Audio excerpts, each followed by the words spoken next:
I was standing in the middle of a 40th floor penthouse ballroom, clipboard in hand, telling a caterer where to place the champagne towers when I felt it. Not heard of it. I felt it, like someone had walked into the room and changed the air. I didn't turn around right away. I had too much to do. The Monroe Tower grand opening was 48 hours away, and I had 17 things on my checklist that weren't done yet. I didn't have time to feel anything. But then my site manager, Keisha, grabbed my arm and whispered, "Simone." That's him. I turned. That was my first mistake. Welcome to our channel, where we bring you emotional stories that stay with you. If you're new here, hit subscribe and the notification bell so you never miss a story. And if you're returning, thank you. Your support means everything. Now, stay until the end, drop a comment with your thoughts, and let's begin. My name is Simone Carter. I was 32 years old, engaged to a good man named David, running my own event coordination business out of Chicago's South Loop, and I had just landed the biggest contract of my career, Elijah Monroe's new luxury tower on the Chicago waterfront, a 52-story mixed-use building that had been the talk of the city for 3 years before the first piece of glass went up. Restaurants, residences, a rooftop garden, and a ballroom on the 40th floor that could hold 600 people. The grand opening gala was supposed to be the event of the year. I had been working 14-hour days for 6 weeks straight. I barely saw David. I barely saw my apartment. I was living on sweet tea, carry out from the Jamaican spot on Michigan Avenue, and pure determination. I told myself this contract was going to change everything. I was right, just not in the way I expected. So back to that moment. I turned around, and there he was, Elijah Monroe, in the flesh. I had Googled this man. I had seen his photos in Forbes, in the Tribune, in every piece of press that ran about this building. I thought I knew what I was walking into. I thought I was prepared. I was not prepared. He was taller than the photos made him look. Broader. He wore a dark gray suit with no tie, top button open, and he walked through that ballroom the way people walk through spaces they own. Which, to be fair, he did own this one. He wasn't rushing. He wasn't performing. He was just moving through the room like everything in his path would wait for him. His eyes swept the space and then landed on me. I looked back down at my clipboard. Ms. Carter. His voice was low and controlled, the kind of voice that doesn't need to be loud to be heard. I looked up. He was standing about 6 feet away now. His sight, Director Paul, was hovering behind him, looking like he hadn't slept in a week.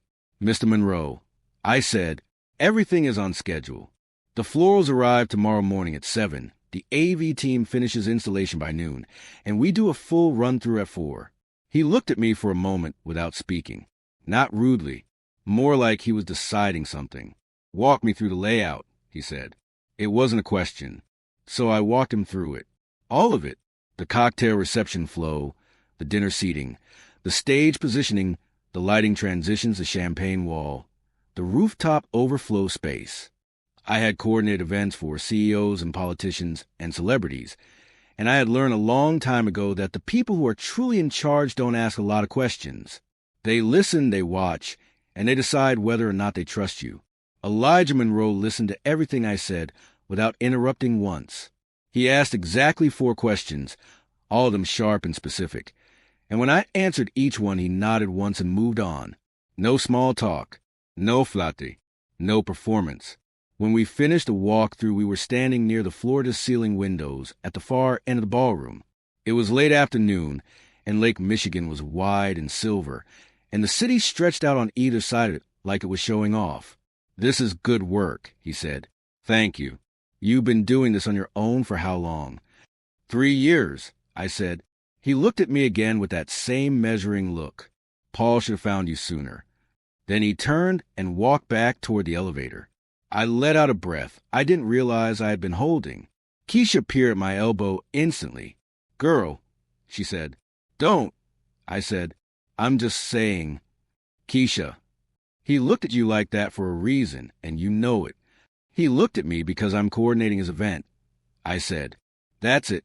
Go check on the linen delivery." She walked away, smiling. I pulled out my phone and texted David. "Working late again. Don't wait up. Love you." He replied in 2 minutes. You got this, babe. Proud of you. David was like that. Steady. Reliable.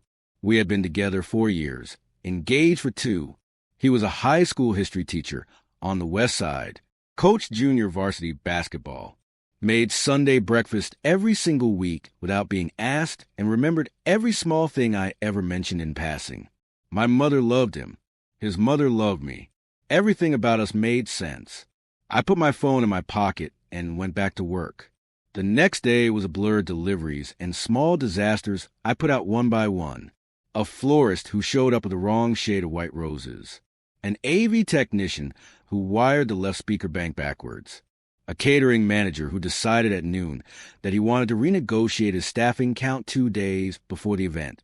I handled all of it without raising my voice once.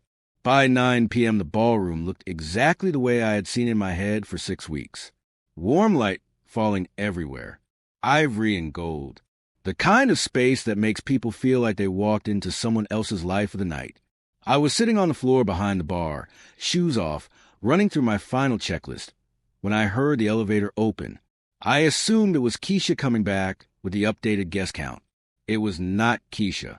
Elijah Monroe walked in with his jacket over his arm and 2 cups of coffee in his hands. He stopped when he saw me sitting on the floor. You're still here, he said. So are you, I said. He walked over and held one of the cups out toward me. I looked at it for a second. It's just coffee, he said. I took it.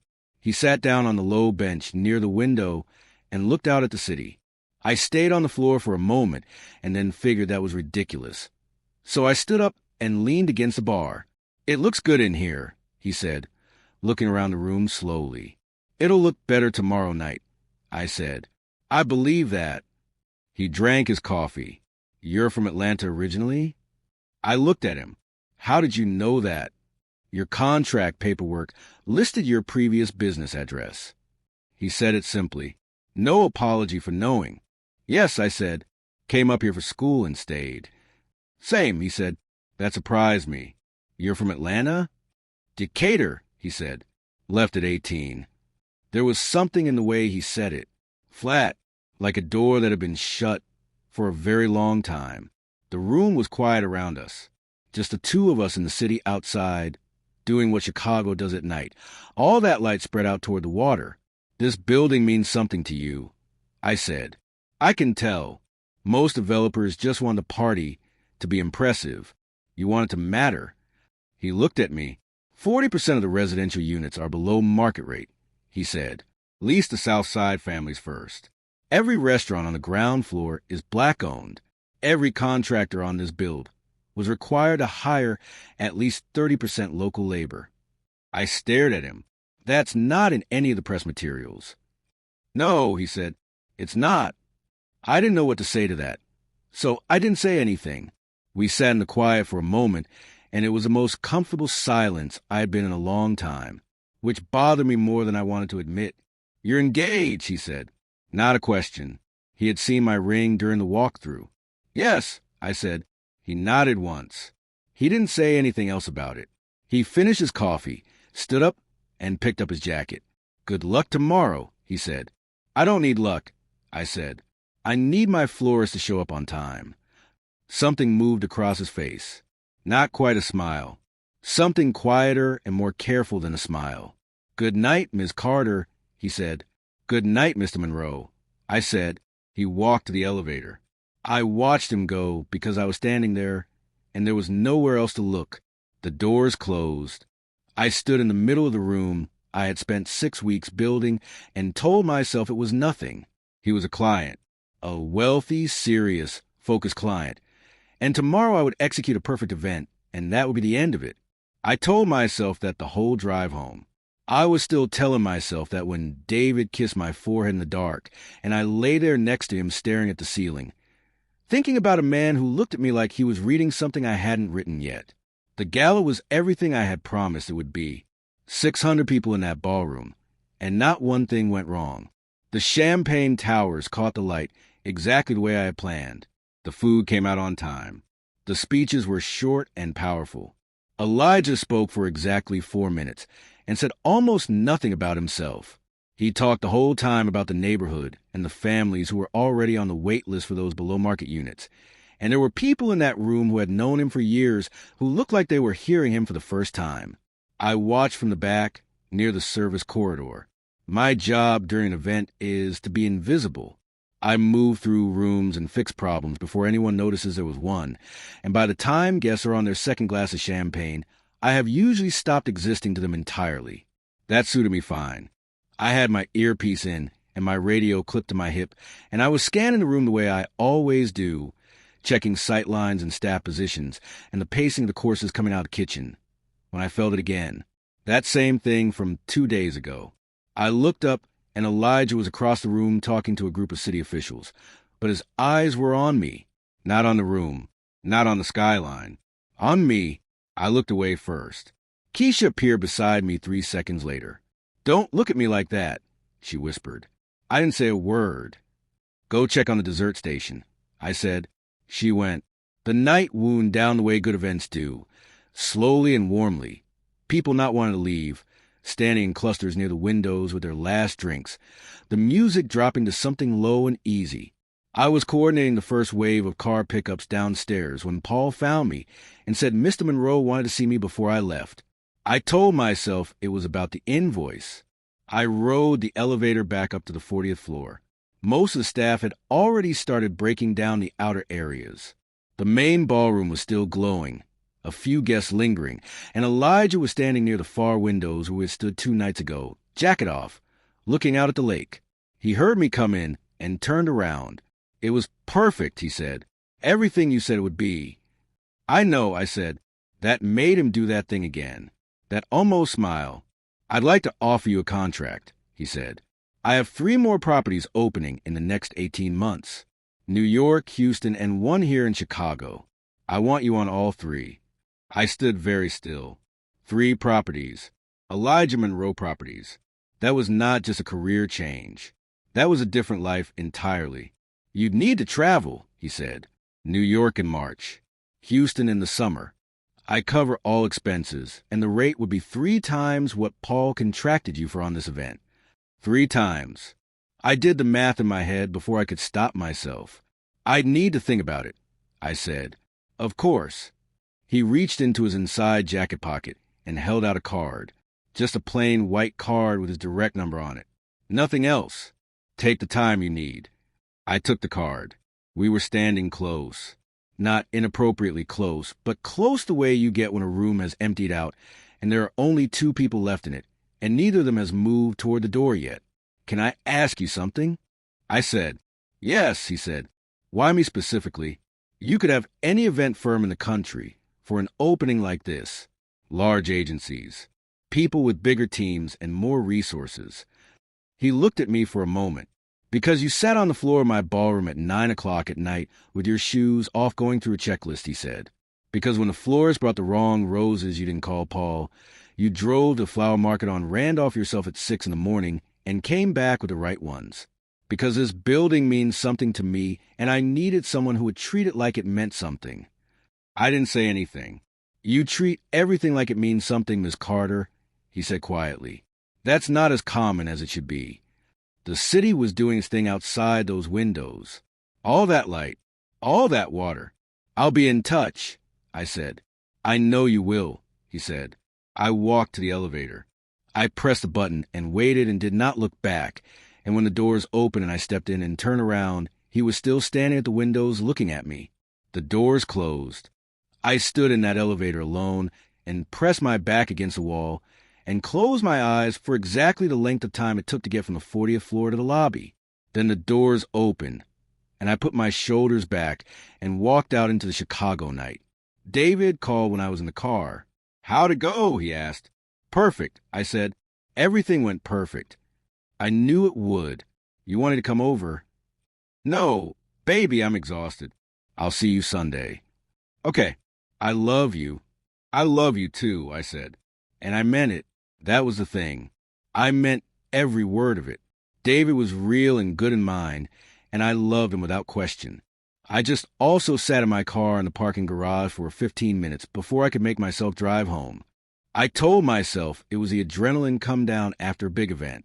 That always happened. Your body runs on high for weeks, and then the thing is over, and you just crash. That was all it was. I pulled up Elijah Monroe on my phone. Not his contact card, just his name. I had done it before, but this time I scrolled past the Forbes profile and the Tribune features and found an older article from about 8 years ago, a smaller piece in a South Side community paper, a photo of a much younger Elijah at the groundbreaking of his very first building, a 6-unit residential on 63rd Street.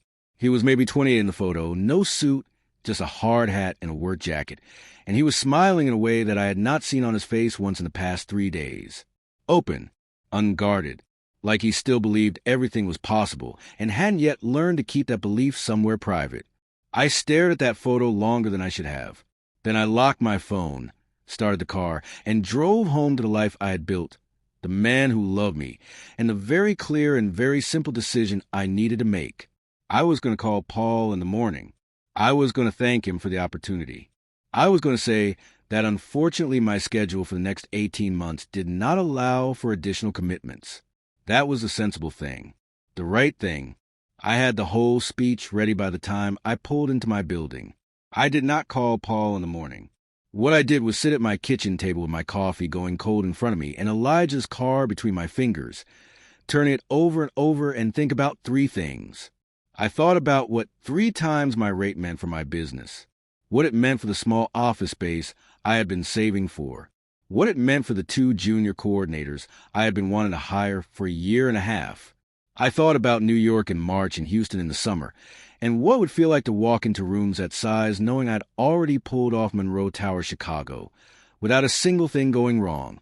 And I thought about a man sitting on a bench near a window at 9 o'clock at night, telling me quietly about below-market housing and black-owned restaurants and local labor percentages that he had never once put in a press release. On the 3rd day after the gala, I texted the number on the card. I just want to be clear that this is a professional arrangement. I wrote, I need that to be understood up front. His reply came 4 minutes later. Understood completely. Welcome aboard, Ms. Carter. That should have been the end of it.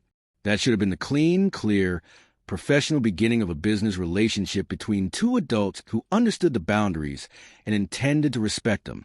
And for 6 weeks, it almost was. He was in New York, and I was in Chicago, and we communicated through Paul mostly, with occasional direct emails about logistics and vendor selections, and venue walkthroughs I would fly up for and fly back from the same day. Professional, efficient, exactly what I said I needed it to be. Then he called me on a Tuesday night in February at 11 p.m. I was on my couch with a bowl of leftover mac and cheese my mother had sent home with me after Sunday dinner, watching something on TV I wasn't really watching, and his name came up on my screen, and I sat up straight like I was in an office. Mr. Monroe, I said. The venue in New York has a structural issue, he said. The 32nd floor event space has a support column in the center of the room that wasn't in the original plans they sent us. It changes the entire layout. I set down my bowl. How big is the column? Wide enough to block sight lines from a third of the seating. I pulled my laptop off the coffee table. Send me the updated floor plan right now and give me an hour. He sent it. I spent 45 minutes reworking the entire layout, rotating the stage, repositioning the dinner seating into a crescent configuration that actually used the column as a natural room divider and made the space feel intentional instead of compromised. I sent it back. His reply came 7 minutes later. This is better than the original plan. I smiled at my screen before I could catch myself. Then he called again instead of texting. How did you do that so fast? He said. I've been doing this a long time. I said. You were working at 11 o'clock at night. So were you, I said. There was a pause. Not an uncomfortable one. How is Chicago treating you? He said. And just like that, it was not a work call anymore. We talked for an hour and 40 minutes about Chicago and Decatur and what it means to leave somewhere young and build yourself somewhere new, about the city at night and the lake in winter and the particular way the South Side feels like home even when you've been gone from it for years, about his mother who still lived in Decatur and called him every Sunday, and my mother who lived in Bronzeville and fed everyone within a 5-block radius on a rotating basis and considered sweet potato pie a love language. He laughed at that, a real laugh, Not the almost smile, an actual laugh. It did something to me that I did not want to examine. When we finally hung up, I sat in my quiet apartment for a long time. My ring caught the light from the lamp beside the couch. I thought about David asleep across town, patient and good, who had never once given me a reason to feel anything other than safe and loved. I thought about the fact that I had just spent an hour and 40 minutes on the phone with another man and had not wanted it to end. I put my laptop away. I washed my bowl. I turned off all the lights and got into bed and stared at the ceiling.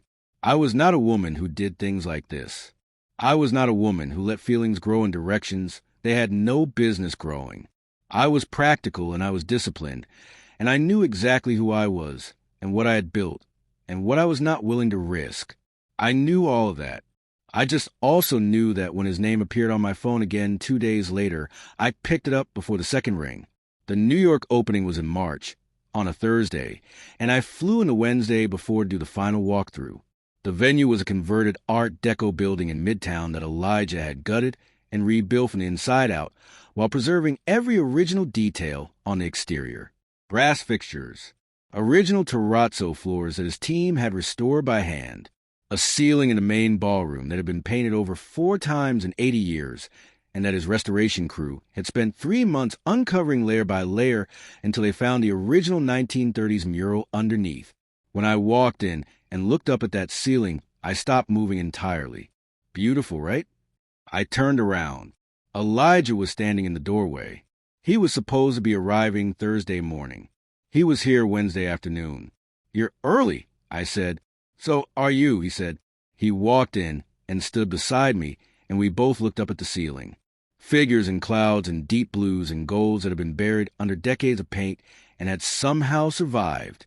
"I almost didn't restore it," he said. "The contractor said it would take too long and cost too much." "What changed your mind?" "I came in one day and they had uncovered about a foot of it in the corner," he said. "Just that small piece."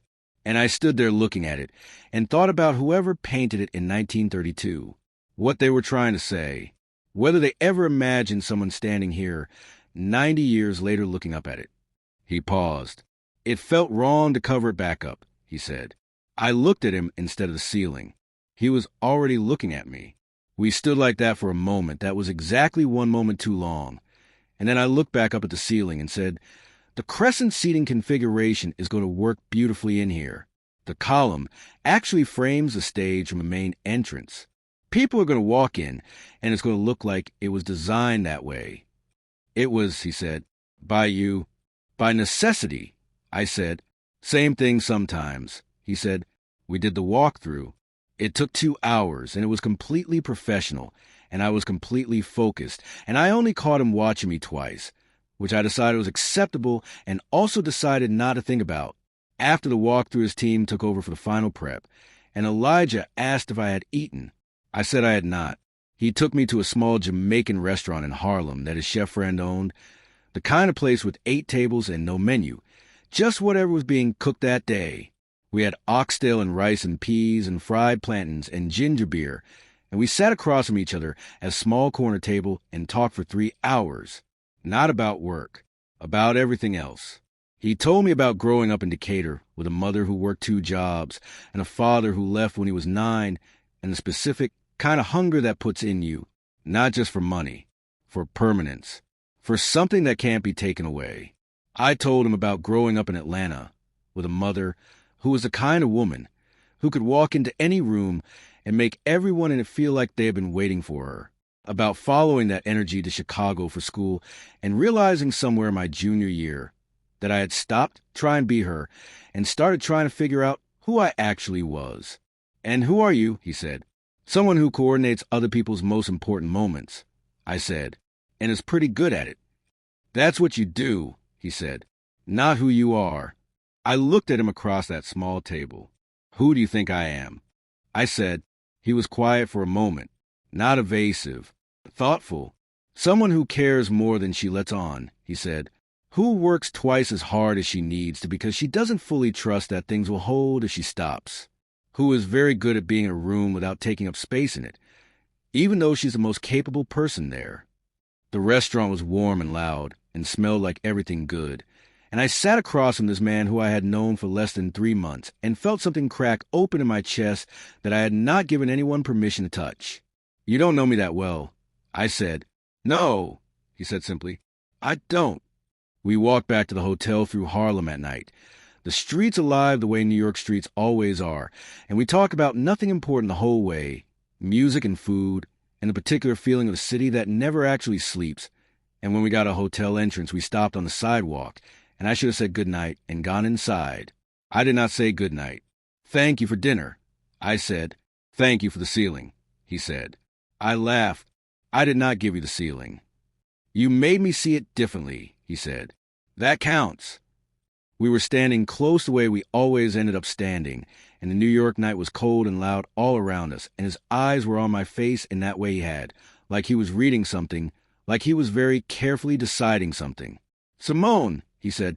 It was the first time he had used my first name. Just my first name, not Ms. Carter. Something moved through me when he said it. "Don't," I said quietly. He went still. "I know," he said. "I know that. I am engaged to a good man," I said. "And I am standing here on a sidewalk in New York with you, and I need to go inside." "You do," he said. "So I'm going inside." I said.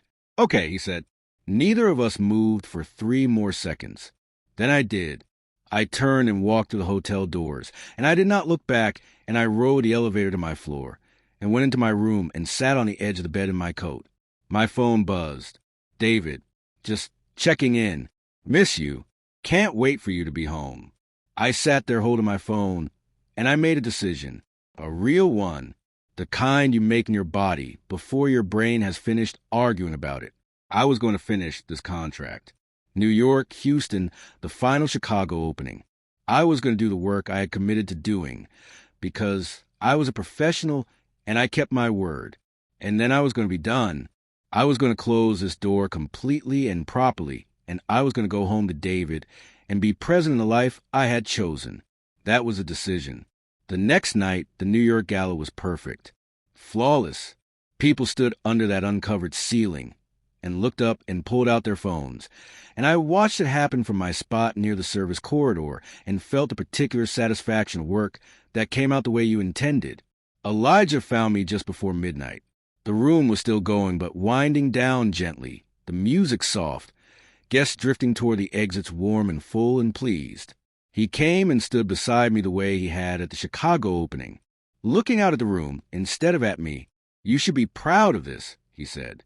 "We both should," I said. We stood side by side and watched the last of the evening happen around us. Then he turned toward me slightly, and his voice dropped low enough that only I could hear it in that room full of people and music and clinking glasses. "I've wanted you," he said, "before he has you." I did not move. "Elijah," I said. "I'm not asking you for anything," he said. "I'm not asking you to do anything with it. I just needed you to know that it's true, that it was true before tonight, and it'll be true after." I stood very still.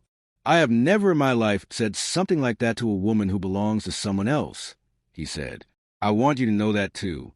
The city outside the tall windows was doing what New York does, relentless and glittering and indifferent to any individual life happening inside it. I thought about David making Sunday breakfast without being asked. I thought about a 1930s ceiling buried under 80 years of paint that someone almost didn't uncover because it cost too much and took too long. I thought about standing in a half-finished ballroom at 9 o'clock at night, being told that I treated everything like it mattered. "I'm going home in the morning," I said. "I know," he said. "And I'm going to marry David," I said. He was quiet for a moment. "Is that what you want?" he said. Not with pressure, not as a challenge. Just a question, clean and direct. I stood with that question for a long time, longer than I should have. "I don't know," I said finally, and it was the most honest thing I had said in months. Elijah nodded slowly. He looked back out the room. "Then figure it out," he said gently, "before you say the vows. That's all I'm asking. Not for me, for yourself." I flew home the next morning. David picked me up from O'Hare with coffee from the spot I liked and a smile that was just happy to see me. No agenda, no performance.